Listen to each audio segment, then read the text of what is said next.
Greetings, friends! BDM here with some announcements. First, if you enjoyed the character of Manto, voiced by our fantastic Lindsay Rousseau, you should definitely check out Clutch, a kobold story, a 6-episode audio comedy about 3 kobolds embarking on an adventure to find a new dragon master after they accidentally killed their old one. Listen to it on YouTube, and keep an ear open for the familiar voice of everyone's favorite Urgothian pit fighter as she brings other characters to life. Congratulations, Lindsay! Second, in a few weeks you'll be able to watch myself and Samus, the voice of Onweir, play D&D with a few other amazing people as we explore what adventures await in the afterlife, playing Severed Threads, Notes from the Black Ballad, which is a campaign setting written and produced by the amazing talent at Storytellers Forge. That will be on Twitch and on YouTube, and it will be going up in a few weeks.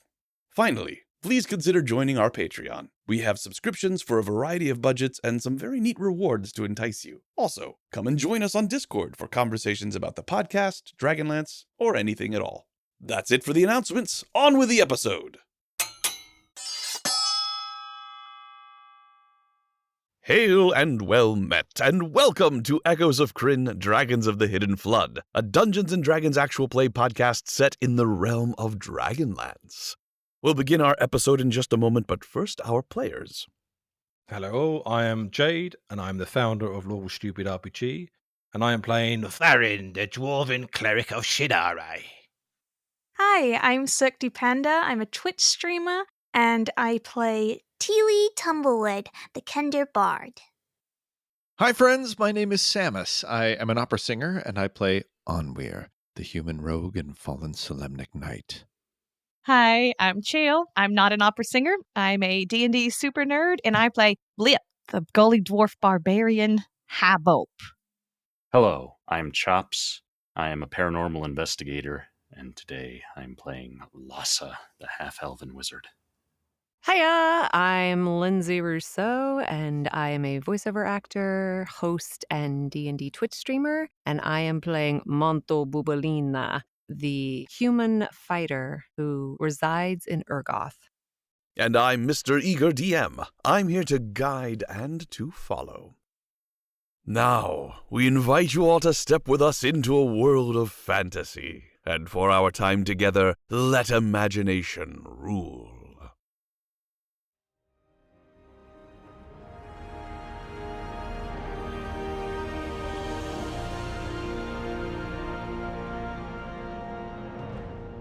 Last time, having rescued Prince Jarvan from assassins and the perilous ruins beneath Gwynedd, the adventurers enjoyed the favor of Emperor Reddick V and his wife, taking the opportunity afforded by peace and safety to uncover the arcane powers of the stalwart shield, receive well-deserved rewards, and deepen bonds of fellowship and trust.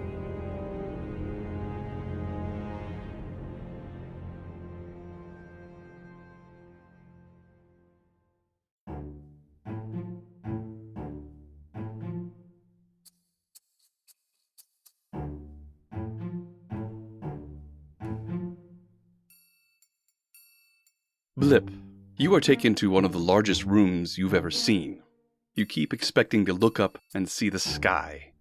There's this enormous, bouncy, fluffy, rectangular thing in this room that you've never really seen before. You have no idea what it's for, but it's taking up an awfully large space in this room. You and Dinner, with servants looking askance at both of you, step into this room. A serving girl, wearing very plain colors but luxurious fabric that seems very constrictive, comes and bows very deeply in front of you, and then kneels down so that she can see you eye to eye. And she says, "Mistress Blip, is there anything that I or one of my companions can do for you?" Scratch my face. Stare at her for a minute. "Perhaps a bath." No! No bath! She falls back. I'm sorry. I'm sorry. Of course, no bath. I know bath. You know bath. Dinner, no bath.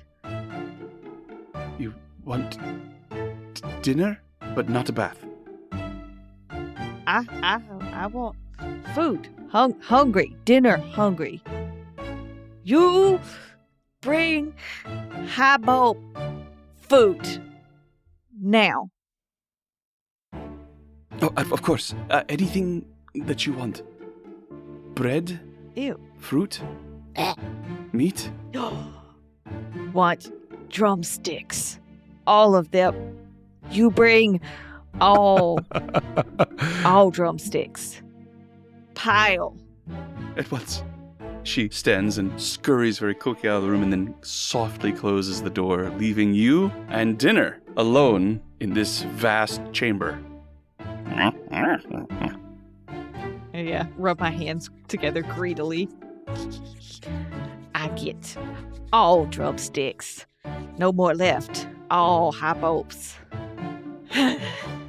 Dinner goes over to the large, oblong, blankety, spongy thing and looks at one of the blankets and opens his mouth and grabs a corner of it and begins to sort of drag it off of the bed.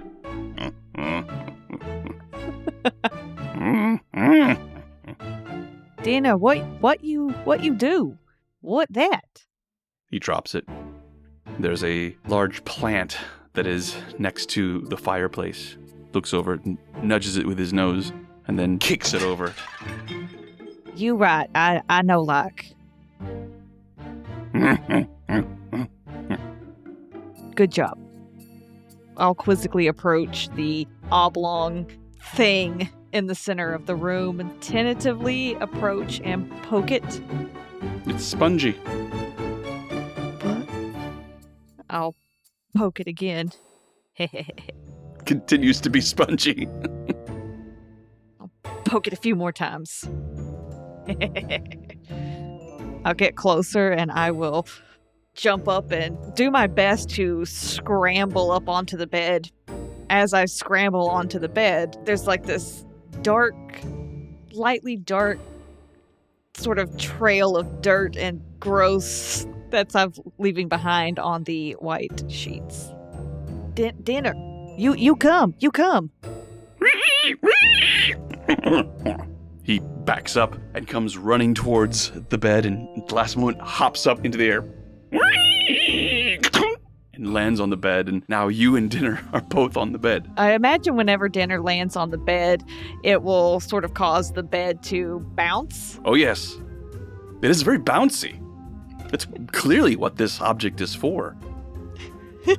Just and my eyes grow huge, the size of dinner plates, and I immediately begin to jump up and down.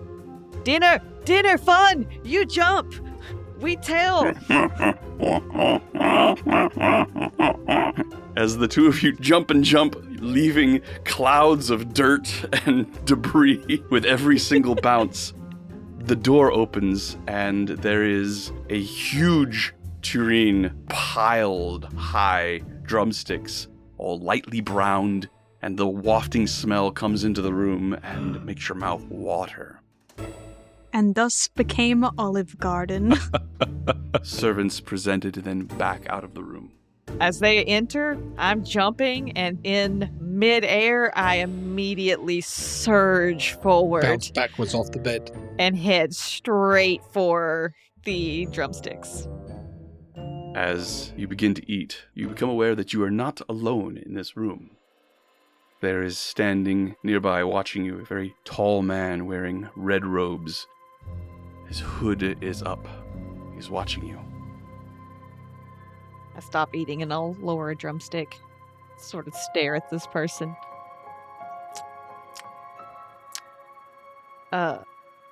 Who you? My name is Thalmus, and I am pleased to see that you are enjoying the Emperor's hospitality. But this really isn't the place for a pig, now is it? Pig. That's Dinner. And I'll gesture with my drumstick flinging grease everywhere. Of course. Don't you think that Dinner would be more comfortable in a place that is more to his liking? Place for animals. A place with straw. A trough for drinking. I'll look over at Dinner. No, Dinner, my friend. He like. Ah, He likes squish. And I'll point back to the squishy sponge in the middle of the room. He no like plant. He kick over. Interesting. Room okay now. You seem like a smart person. I have both. Of course. Do you really think this is the right place for either of you? Yes. As he says this, his hand begins to move and gesture in a strange way. I need you to make a wisdom saving throw. God. 10. As this man speaks, his voice very soothing, very compelling. As you hold the drumstick in your hand, you realize he might be right. Anybody this handsome, anybody this smart looking, clearly has your best interests in mind. He would make a powerful ally for you, Highbop Blip. As I'm smacking my lips on my drumstick. You right. You friend. Where I go? Please follow me. You tell Manto. Of course, I would tell all your friends. You tell Manto. You tell now. He has to know. You don't need to worry about anything. Blip, I will take care of it. As should be expected for a Highbulb. You have too many important things than to worry about who knows what. I gaze up at him and wonder. You right. I have hope. They not. You have hope assistant. No, what is a dumb word for assistant? You have hope grunt. Yes, I am the Highbulb's grunt. Please follow me, Highbulb. I toddle along after him, smacking my lips and leaving a trail of grease and fingerprints along the wall as I'll occasionally stop to touch things and look at them. He does lead you, eventually, to the stables, which are massive. Arched roof going down a long hall that is nearly as large as some parts of the castle that you've just been in, and there are stalls along each side of this hall in which are magnificent horses. But as you explore around, you see there are also other beasts. Cows, chickens, probably quite a few fewer of those now that you've eaten every drumstick in the kingdom. Also pigs. He leads you past all of these to an area that seems a little bit put to the side from the massive and elegant stable. You see familiar faces there. You see Bringia and Castor, who had formerly been a part of the stables that were abutting against the Teatro Spire. Bringia comes immediately to her feet as Thalmus enters and bows deeply, and Castor looks up and also bows deeply. You see he's the boy, he has the long scar on his face, and Bringia, dark-skinned, friendly-looking. Both of them look expectantly at him, and he says, "This is Blip. She will be residing here until further notice. Is that understood?"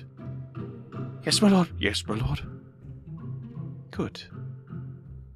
He turns without another word and just leaves you there with Bringia. Bye, Grunt. Bye, Grunt. And I'll just wave as he walks out. Oh my god. You are reacquainted with Bringia and Castor. Castor is as sullen as ever and does not apologize at all for throwing a bucket of water on dinner.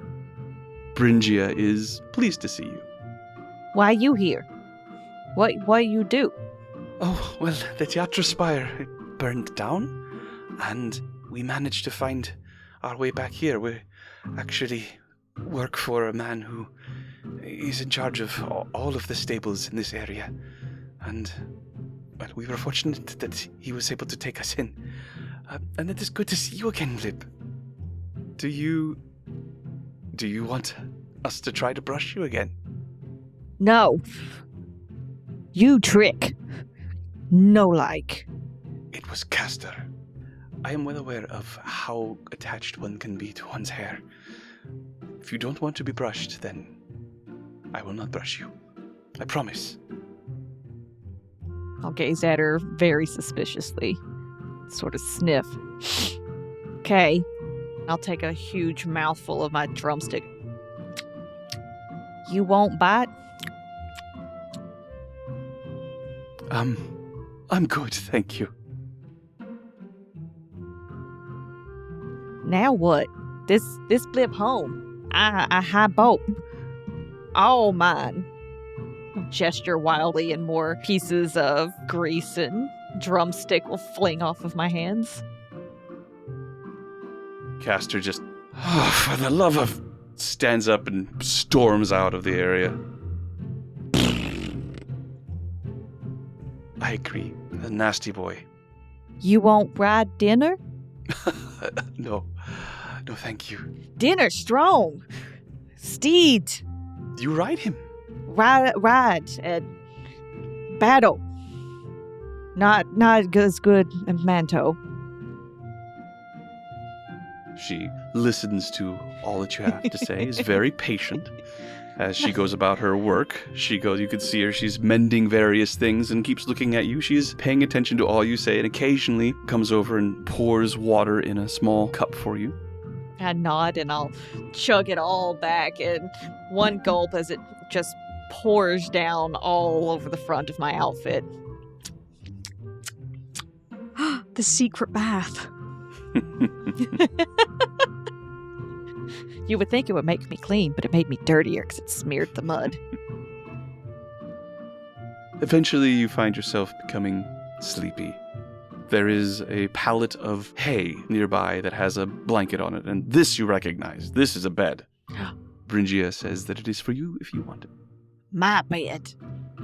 I'll jog over towards it and jump in, get on all fours and start to spin around in a circle one way, spin around in a circle another way, and flop down. I'll pat the area next to me. Dinner. Dinner comes over and spins around one way and then spins around the other way and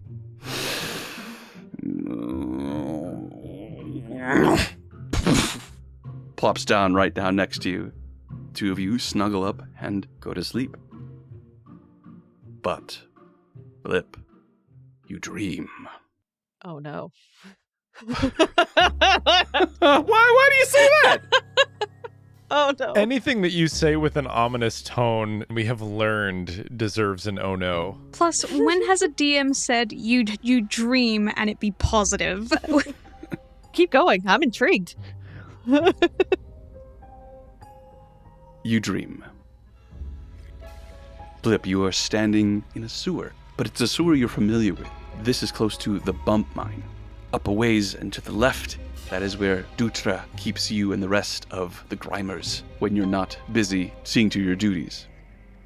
If you go to the right, that is where most of the rats live. If you go too far that way, the rats get so numerous that they become dangerous. But if you go a little bit of the ways, sometimes you can catch strays, and they are delicious. Dinner is there with you as well. He looks at you and puts his hooves on his waist, cocks his head and looks at you and says, So what are we gonna do today, Hi Bob? I think we get food. That's always a good idea. You show me where the food is, and I'll help you get it. I'll nod decisively. We go that way. That way. I don't point. My hands are on my waist. I'm just like, that way. That way. Good idea. To the food. Yes, food. We go to the food. We get food. This is good plan. I'll point in the direction of the rats. That. Dinner. Go food. I'll make a little shooing motion. You come. he holds up his hooves. Me no have fingers. Not good for rat catch. You rat. You rat stomp. I rat catch. I like stomp rat. I like catch rat. Well, I guess we'll totter on that way. He totters along beside you. Presently, you begin to see here in this dark and slimy, but no less familiar sewer, rats. They look at you with their beady red eyes. Okay, dinner. We get. I look ominously at the rats and sort of point a finger at them. What about them?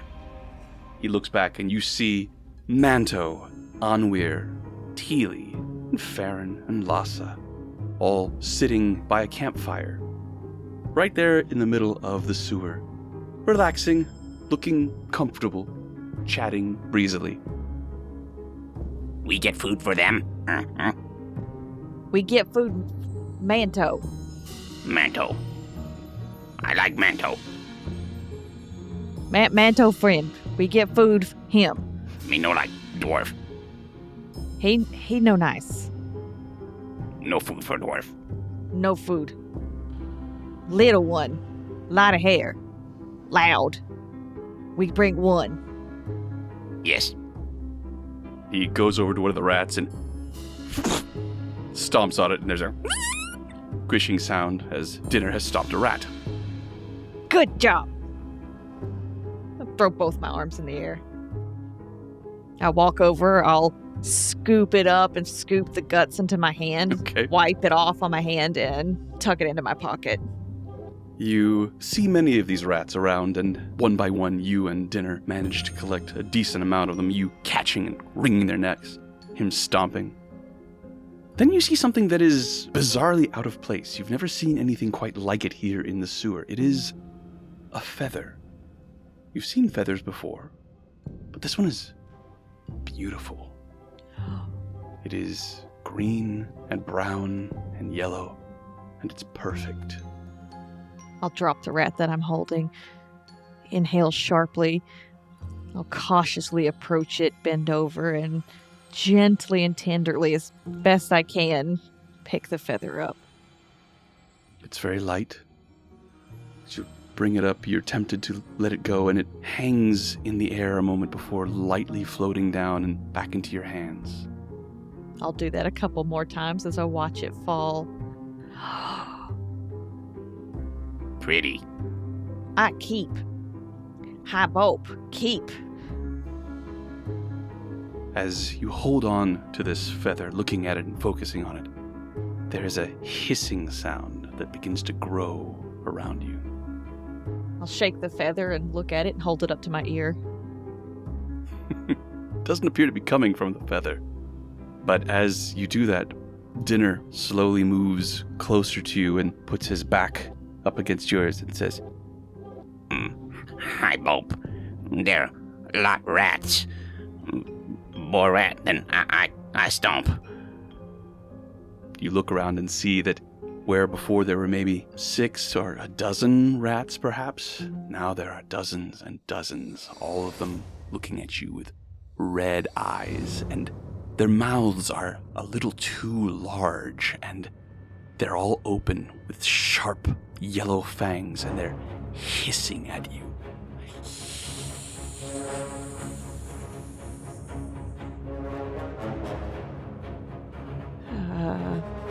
Start to breathe heavier and faster.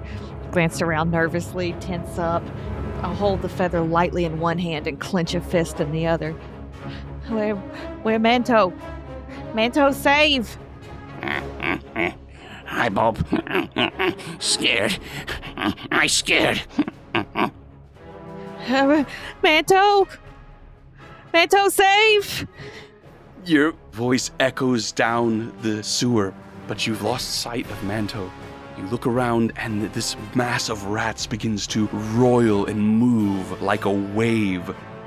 It begins to move in a sinewy fashion, almost taking the form of a snake, as if all of the rats are moving like a flock of starlings, becoming bigger than they are. They grow into a large bulbous shape with 4 massive stump-like legs, a huge mouth full of sharp teeth that extends from this wad of flesh like the face of an alligator with no eyes, and 3 enormous tentacles that come up and begin to writhe right up in front of you. It opens its mouth and once again hisses, but this time there's a Die as all things must. Oh, God. And we will roll initiative, Blip. Oh, jeez. Well, joke's on you. That's a 21. All right, nicely done. I also have to roll initiative for dinner. No point rolling initiative. Let's roll 4d6 drop lowest. Ooh, dinner got a 19. Yes! This creature also got a 19. We're going to say that it goes before dinner. Shit. Blip, as this thing writhes up in front of you, just opens its mouth and its enormous purplish tongue comes out and lashes in front of you. What do you do? Stop. I tense up. Stomp my feet. First the left, then the right. Stomp, stomp, stomp. Get mad. I start beating my chest with my fists. Ooh. Ooh, I get mad and I rage. All right. As you feel the anger moving through you, how dare this thing? This is your sewer. This is where you belong, not whatever this is. It should go back to being rats. And it begins to just rise up in front of you. You feel strength coming to you from this rage. And you look down and you see that this feather is glowing in your hand. What do you do? I glance down at the feather. Ooh! And I eat it. Yes! It's not the tastiest thing you've ever eaten, but your rage-fueled hunger just... You just choke it down, and it goes into you. And as it does, you feel more strength coming to you. It's rising up. You're feeling very snuffly and angry, and you can feel some of your teeth beginning to grow in your mouth as tusks emerge from the bottom part of your jaw, and you look down at your hands and they turn into sharp-looking hooves, and you just want to take a bite out of this thing. Ugh! Ah, bite! And I'll lunge forward, sharp hooves outstretched, mouth open, my tusks glistening and drool and bits of feather just dripping down out of my mouth. Make an attack, please, and you are allowed to use your bestial rage. This is incredible. A hell of a time. That is a dirty 20 to hit. Dirty 20 hits. Roll your bite attack, Blip. That is 6 points of ripping tusk damage. You rip a chunk out of this thing. It tastes awful. Not like a rat at all. And it... Dare you! As it tries to swipe you away with one of its tentacles. Just shake my head like a dog with a piece of creature in my mouth. I've rolled an 11, Blip. 11, no hit. The other tentacle comes swiping towards you. Oh, this time it's a natural 20. You take 9 points of bludgeoning damage, Blip. As you hear behind you. What do I do? Hey, you look good. I just sort of give a hoof up in the air and throw my arm forward. Bite! He comes charging past you towards this creature. He's going to use his charge attack. Moves 20 feet straight towards it, actually, so he's going to have to actually back up. He goes back a few feet. Comes charging forward.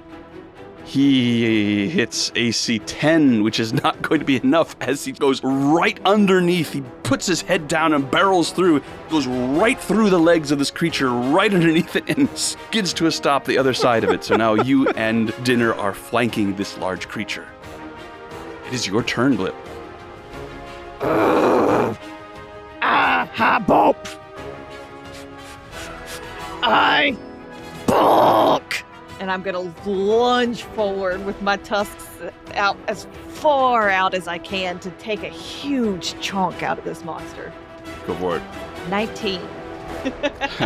That is a hit. Yes. Roll your damage. That is 5 points of shredding damage.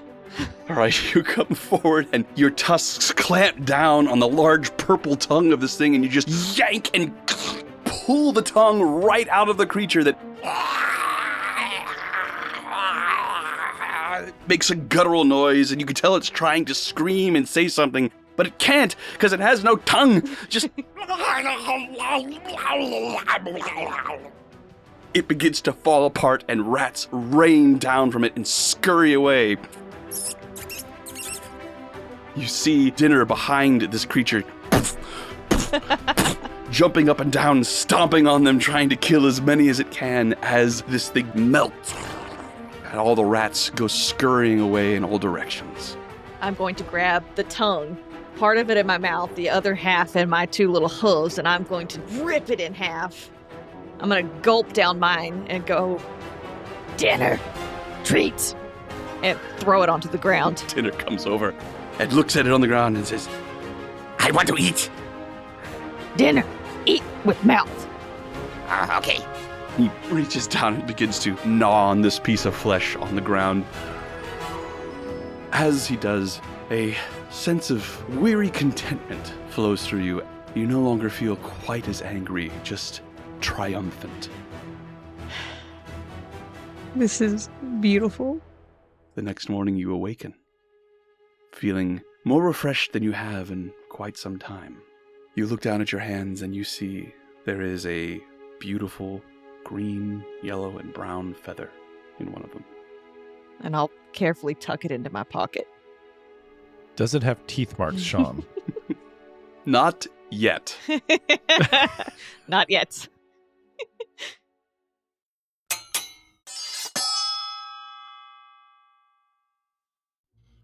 All right, sit your backsides down. It's time for a commercial.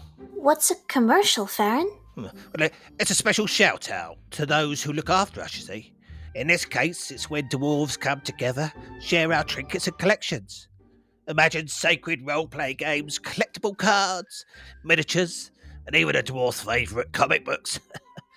Everything you can think of to keep our hearts aflame with the spirit of adventure. Farron?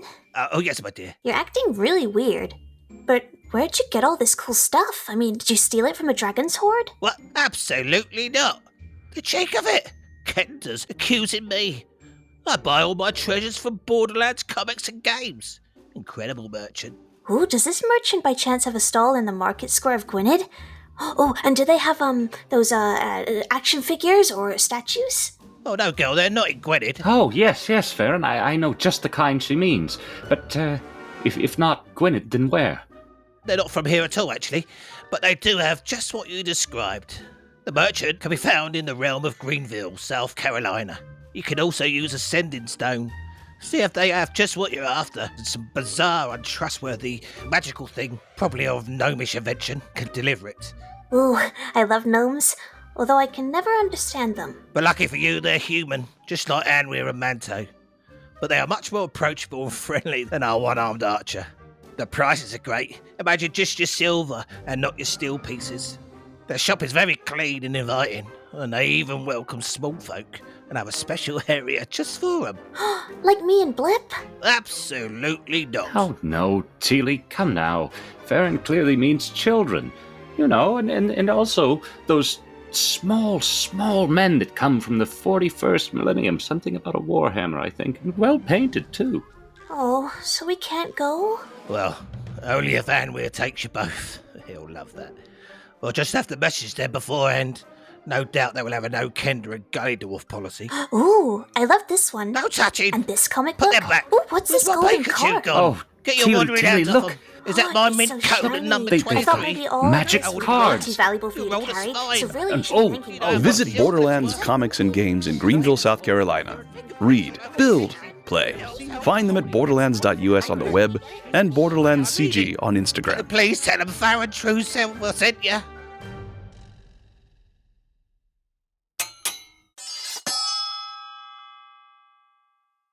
Does anybody else have anything they wish to do? I would like to stop by Anwir's room, if possible. Wow. Okay, yes. All right, so we'll say that this is still relatively early in the week. Some of you may have had an opportunity to speak with the Emperor and his family privately, if you wish. That is always on the table. Let me know if anybody wishes to do that during this time. Morning, afternoon, evening, when would this be, Teely? Probably in the evening, around the time that most people would be going to bed. Onweir, there's a knock on your door right as we were thinking about putting on your pajamas. What? It's me, Teely. What? Can I come in? It's bedtime, Teely. Go to bed. It's not bedtime right now for me, at least, because I'm not gonna go to bed right now. Ah, I see. I am. You won't wanna when I tell you what I got planned. You just gotta open that door. Adventure awaits. Teely, make a persuasion check. You really got to put this behind dice? I am, actually. All right. Yeah, I roll an 8, and as you're probably about to reject me, Yes. I just open the door. Oh, you got a nice room. This is wonderful in here. Yes, it's ideal for one. Well, you know what would be great? Sleep? After a good time, because I have a question for you. Ask it quickly, Teely. Okay, so you know how you're really good at looking at things and finding things, and you're always like, whoa, what's that? Because you could just tell everything. You're just really aware. What's your question, Teely? I'm looking for something, and I thought, what's the fun in me just wandering around all by myself if I can have a buddy? What are you looking for? Okay, so you're not gonna believe this, but there is at Slippy Keep. Okay, have you been to Slippy Keep? I have not. Okay, so Slippy Keep's great. One day we should go 100%. But there I found an old instrument, and on the back it had some notes about there being a secret treasure room in this castle. If there's a treasure room in this castle, Teely, I believe it belongs to the people who live in it. Well, the thing is that they're not using it because it would have belonged to Estrevos. I'm looking at a piece of paper where I've noted down what it said. Estrevos, whoever that is. And so what makes you think that it's yours now? Because it was written on the back of a rotting lute that said that this guy had a secret room, and my Uncle Trapspringer it's just no one's using it. Teely, sit down for a moment. I plop myself just on the floor, cross-legged, looking up at him. My feet tapping on their sides in excitement, just raring to go. Teely, you've done a great thing in helping to save Jarvan. So much so that you have the potential to change an entire region's view on your kind. And when we were fighting the assassins in the underground, I witnessed you take the prince's necklace and pocket it. Now, I would hate to see all of this incredible progress wiped away for deeds that some may look at as thievery. How dare you? Teely, believe it or not, you're not the first Kender I've met. I understand that you have a different understanding of ownership, and I respect it. But you have to understand that your actions have consequences.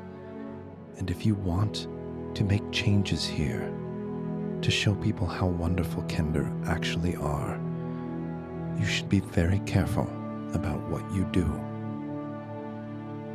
Does that make sense? I narrow my eyes and my brow is furrowed. Did you just call me a thief? No, Teely. I'm saying others might think that. Well, they would be wrong. If one of the Imperial Guard were to find Jarvan's necklace on your person, they would think that. And while I understand that you didn't steal it from him, they would look at it very differently.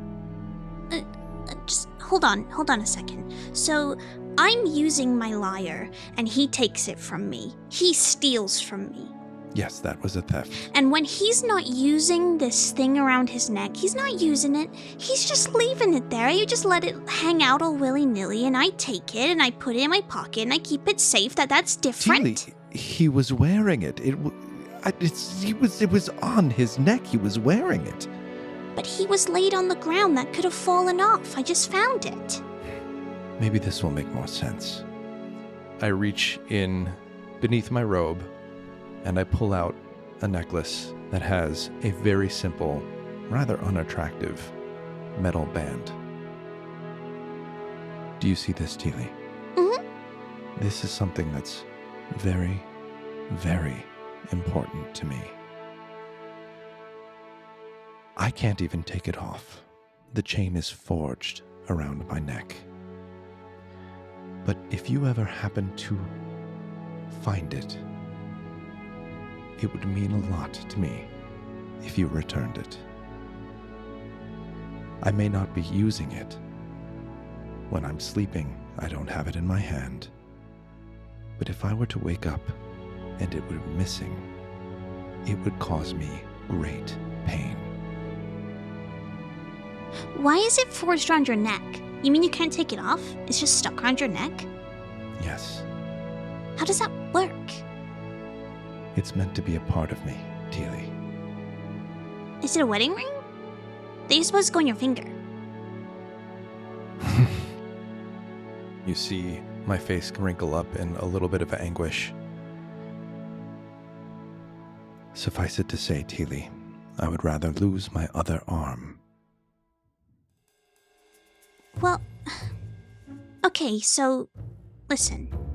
If I found this lying around, you would want me to return it to you. How would I return it to you if I'm not to pick it up?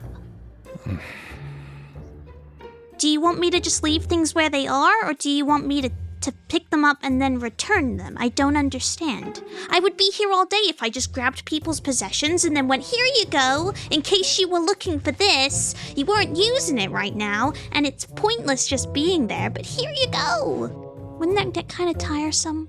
Maybe I'm exhausted, but that actually makes a little sense to me. It does, doesn't it? The point I'm trying to make, Tilly, is that you're doing good things here. Thank you. I would hate to see them undone due to a misunderstanding. I think you should find a way to very quietly, undetectably, return the necklace to Prince Jarvan. Just because he took the lyre from you doesn't mean that you can't be better. He doesn't even know it's missing. It's not even like it's his. Do you trust me, Tilly? I do. I promise. It's for the greater good. Oh, okay. I've heard about this. It's called you call it replacing, where you swap something in exchange, right? Yes. If you manage to find your lyre, you can replace it with his necklace. Gotcha. I would do that without other people knowing. Yes, but would you like to come with me still? Not even a little bit, Tilly. Okay. Alright, well, I tried. So, okay. And I will reach into my pocket and grab a small pebble. And I will place it on the counter of his room. And I will look at him with an expecting grin and kind of gesture at it. You're welcome. Thank you. And I'll go over to the table where I have some of the food that I haven't touched, and I will give you an apple. Ooh, thank you. Good night, Tilly. Good night, Anweer. And despite myself, I am smiling.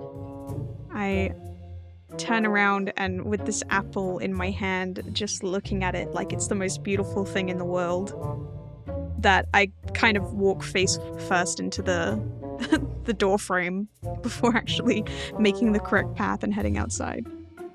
As you close the door behind you, you hear a very distinct sound of a lock clicking. And as you turn around from the door, the pebble's gone. Oh my god, I love you. You're a mess.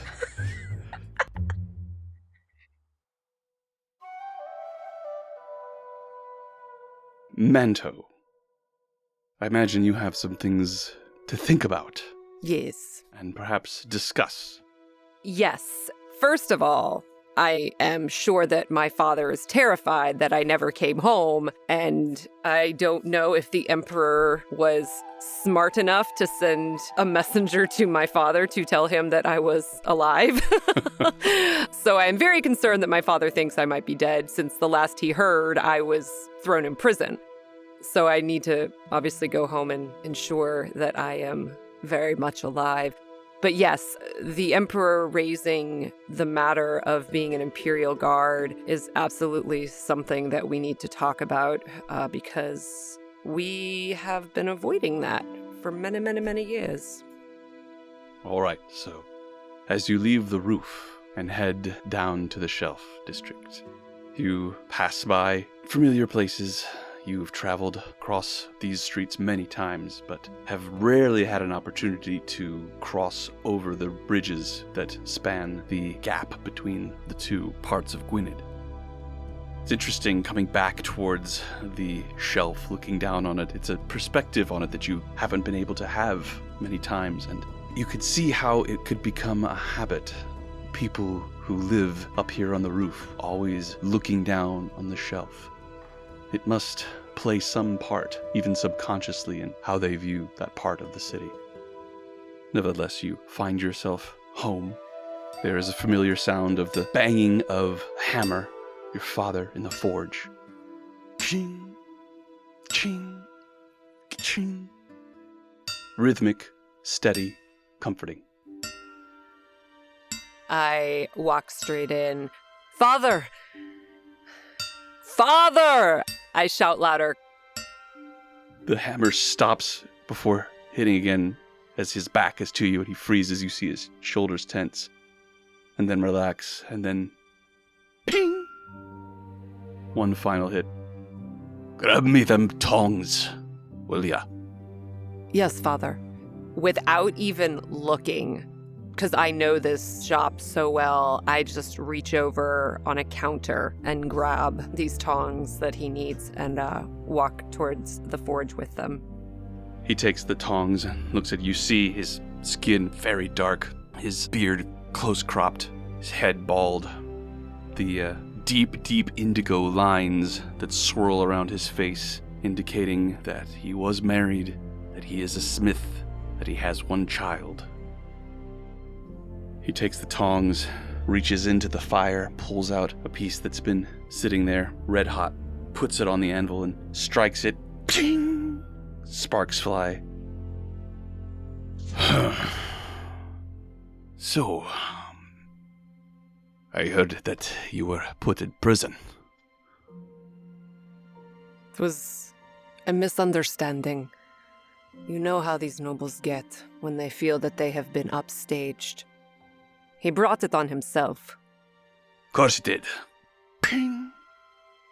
But I thought you'd be smarter than to bait him that way. Ping! I know, Father, and I tried to hold my tongue like you have taught me. You know I do not wish to cause problems. But his arrogance was like an itch under my skin that I just could not scratch. I finally broke and had to say something. Well then, I suppose we're lucky that a night in jail is all it took. I did spend the night in jail, but then so much has happened. We had the most unusual and amazing experience. I was in a play, and then there were assassins, and then we were underground, and we discovered ancient ruins, and I helped save the son of the Emperor, and after that, all was forgiven. All right, tell me exactly how much you've been drinking. He slams the hammer down, turns to face you fully for the first time, and folds his arms. Massive shoulders, arms bulging with muscles, very small waist, burly hair bursting out from beneath the leather apron that he is wearing, covered with soot, burn marks all up his arms, hands thick with calluses, folds his arms and looks at you with an incredulous look. Father, I promise you, I am as sober as I have ever been. In fact, I cannot remember the last time I've had a drink. All of this is true. Look at the clothes I'm wearing. And I never put on the full noble wear because it just didn't feel right to me. So I basically took pieces because my clothes were in tatters, obviously. I assumed I was still wearing what was for the play, right?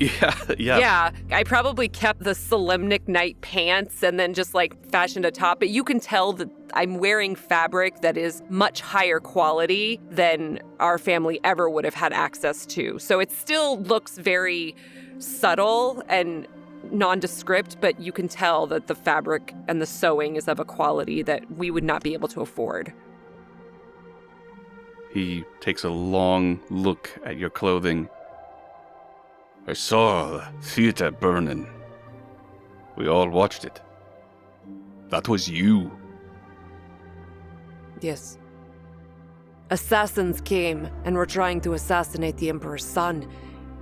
And I did what you have taught me to do my whole life. I fought, and I fought back. And I hope I would have made you proud. And I have met some of the most unusual people. We came together and fought together and saved each other. And I did not feel out of place. Even Blip was there, and they accepted her. It was a feeling I have never felt before in my life, to have someone who does not care about the markings on your face or the clothes on your back. So, you fought. You won. People liked you for it. So much so that the Emperor is throwing a festival for us. You are invited. But he also made a proposition. He offered that I become one of the Imperial Guards. His eyes widen. His mouth opens and then closes. He swallows. You're serious? I told him that I must discuss it with you and think on it. I needed to find an excuse to get away because this is what we have feared. Well, first of all, well done. That's incredible. I'm proud. But obviously you can't accept. No. But I cannot defend the Emperor, because I do not know what kind of wrath that would rain down upon you and me. So what then? You say you're unfit or... Yes, and I think that these new friends, I suppose I can call them friends. I do not know them for very long, but we have been through so much together, I think I can call them friends. I suspect that these might be the ones to help me finally leave Gwynedd and pursue my dreams. And I have had the Solemnic shield strapped to my back. I take it off and I show it to him. It is providence that this came to me. For when I was on the stage, they thought it was a mere prop. But I knew it was not. It was the real thing. And there is one in our group who is experienced in the ways of magic, and he said that there is much power in this shield. in this metal. He was reaching out to take it from you, and he pauses for a moment and looks at you, eyebrow raised, grits his teeth and reaches out and takes it and holds it and hefts it in his hands. Steel. Worth a fortune. Maybe it is true then. I've been trying to tell myself you'd had some fantasy, but... Zeno. The Imperial Guard. It's incredible. I wish there was some way. As do I. Because, as much as I have my dreams, it pains me to think to be apart from you. But we both know that as long as I stay here, I cannot have a proper life fighting in the pits. I've always been afraid of losing you like I lost your mother. I suppose I didn't do you any favors agreeing to this charade. You did what you thought was best, and I have always agreed with your decision. Can you imagine if you had raised me different? I would be nobody. I would be nowhere. I would be toiling away serving somebody else. But even in the pits, even with all of the danger, I served myself. And I was able to do something that made you proud, and that proved to people that I am worth more than my birthright. Puts his hand on your shoulder. This decision is yours. If you need to leave, I understand. But if you choose to stay, I'll stand by you. I think that it is time that my journey takes me beyond these shores. But because I am in the Emperor's good grace, I think that I can use that to help you. For as we know, if he is willing to offer me a position in the Imperial Guard, perhaps he would extend that offer to you to be the Master Armorer of the Imperial Guard. Imagine that. But no. The reasons that you can't accept are the same reasons I can't. If the truth were ever to come out, and I was anywhere near the Imperial Palace, well, they'd kill me. This is very true. Then the secret shall remain ours. But I will always provide for you, and will always find a way to come back. Interesting day. He turns back to his work. Ping! Ping! While he's doing that, like you said, the pinging is very rhythmic to me. And I just, like a glove, fall into assisting him, and we do it in complete silence. I anticipate his every need. If it's a tool he needs or bucket of water, we literally are just like a machine doing this.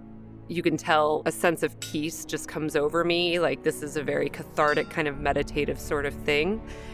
And when we take a break, leaning back, probably drinking from a stein, I will take the 200 steel out of my pouch and I will put it in his hands, his large, calloused, sooty hands. You should have led with this. What would have been the fun in that? You can buy a lot for this.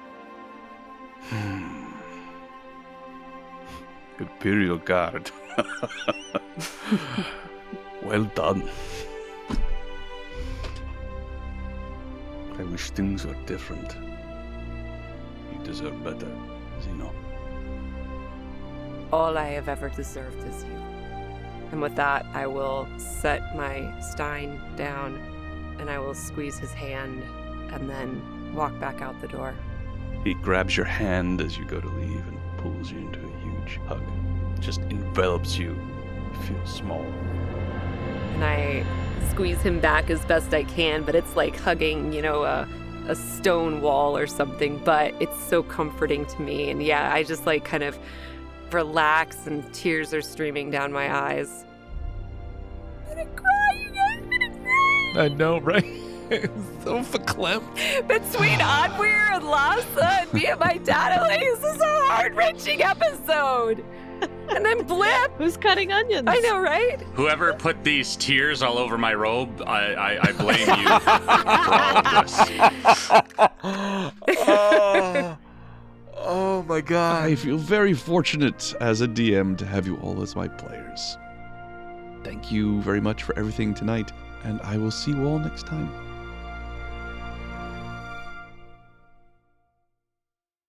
That brings us to the end of this episode. As always, thank you for listening. If you want to help ensure the continuation and quality of this podcast, please consider becoming a Patreon at patreon.com/echoesofkrynn. And if you just feel like chatting, come and join our Discord page. Until next time, Esularis Oath Mythos. Farewell.